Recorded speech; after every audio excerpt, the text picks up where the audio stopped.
All right, gorgeous start to this Wednesday. We're getting the day rolling here. Market's trading a little bit higher this morning. Finally broke above that all-time high in the S&P yesterday, that 3386 level, and held the line. We closed about 3 points above, so set a new all-time record, 3389 yesterday. Big day. We'll see what today brings. So on the headline front, we've got the Federal Reserve minutes coming out today from their last Federal Reserve meeting. Could keep things interesting. And we've got that OPEC meeting today and the inventory data. So you can see a little bit of excitement over in the oil market. Right now, oil trading off what's been about a 5-month high, $43 a barrel, so trading slightly lower. Gold trading a little bit higher this morning. And well, you know what's going on in FX land. That dollar getting beat down again. And euro, pound, Aussie, you name it, trading higher.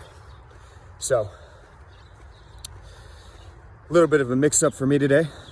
Using today as a bit of a reset. So typically I'm up at 4, get my workout in, get my day rolling.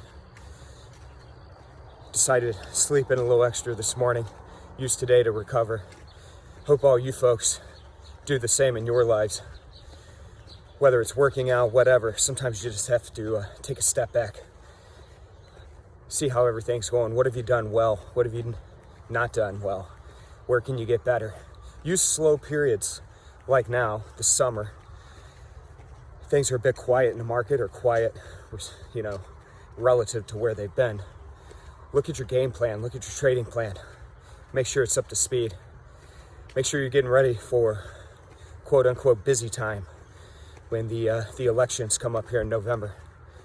So when it gets here, you're ready to roll. Always looking to get better.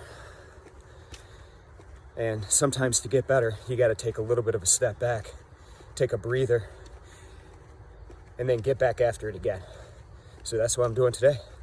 Opted for the cup of coffee, walk around the neighborhood, and starting my planning for the next couple months. All right, folks, let's go out there and get after it. I'll talk to you again tomorrow. Take care.